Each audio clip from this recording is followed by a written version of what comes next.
I'm not selling tactics on how to grow on X. The people who are buying from me don't give a fuck about the tactics. They just want the results. I'm selling results. You know, it's funny. I feel like you have a lot of influence in my content strategy because I tried to do like the value driven content and I was so bored. And now that I just do insight content, it's so fun because I just like I know, screenshot right? I just screenshot my analytics and I'm like, banger. Like I don't have to actually put out effort into like I just started writing. You should see my drafts. Actually, let's read my drafts. It'll be hilarious. It'll be hilarious. Let's compare my drafts to my actual content. I love how your posts are just like screenshots, and you're like, "What's the insight here?" The insight here is that I'm the man. Yeah. And I started running. I literally got more inbound leads in April / the end of March than I have all year because I just started ripping screenshots. Oh man, my drafts are hilarious. So my drafts, right? Let's see. Six features on X you need to know about. One, timestamps. Two, delegate account, and then I just quit. Next. 10 must follow X accounts if you want to build a personal brand that doesn't suck.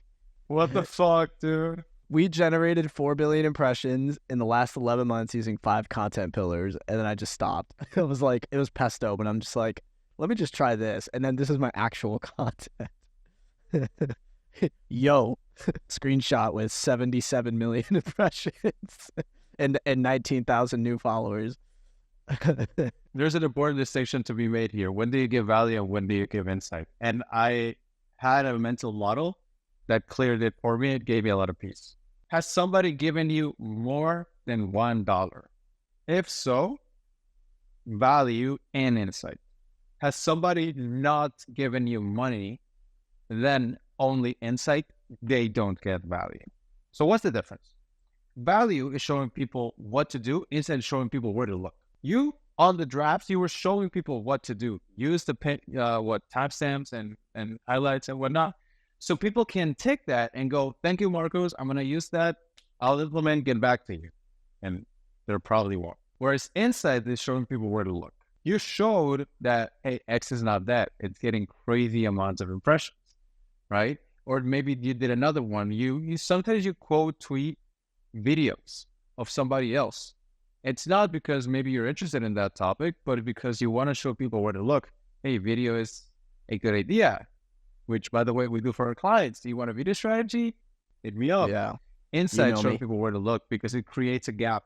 When it creates a gap, it relieves tension because they're like, oh, this is an answer. I can find it here. You tell people where the treasure is, but if they want to go there, they got to get paid for the tour guide.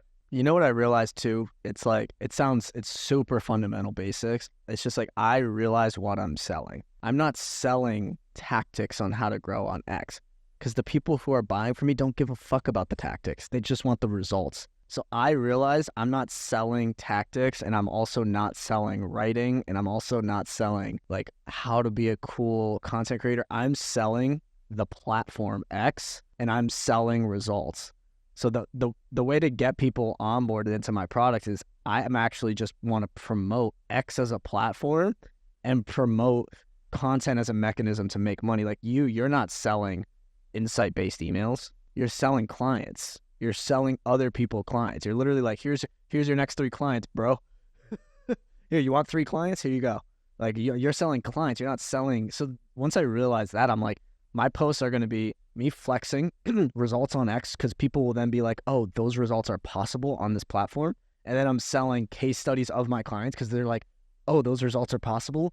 And then I'm also selling X as a platform. So that's why when I quote videos, I'm like, look, this person's doing this video strategy really well. It could work for you if you have a similar business. So that's what kind of it's like. It's just selling X and my mechanism. I'm not really. I mean, I'm selling the result that I'm providing. So that's once I learned that.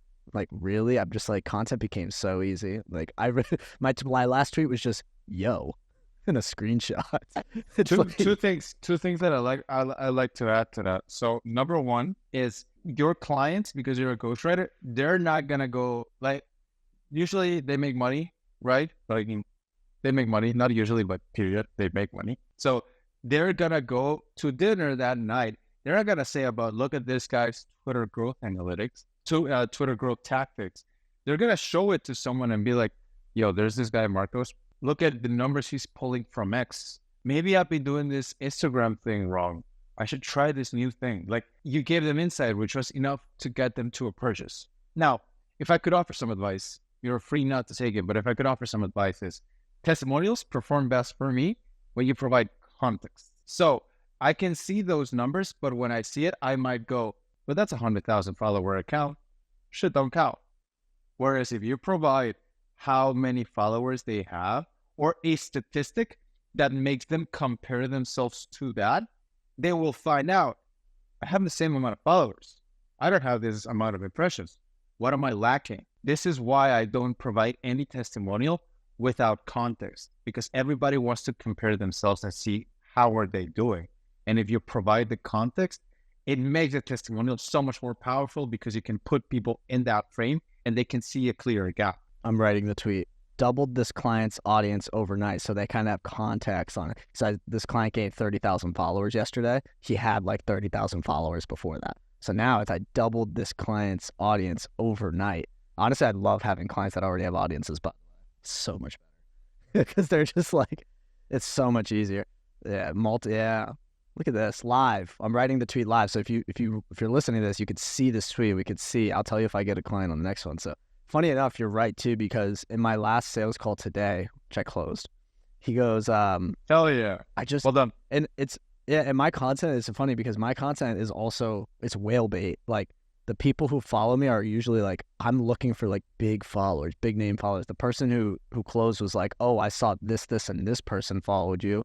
And my buddy told me to check out your stuff because you get good results. So it was like word of mouth and the social proof of having the followers, the analytics, and the big name followers of like who follows you, not just how many followers you have, all came. That's how this client individually closed it. The last client that closed last week said, oh, my business partner tagged me in your post. That's like, exactly. So like it's whale bait, man. Whale bait should be, if you take one thing from this podcast, it's got to be whale bait. I feel like it's the best thing you've ever said.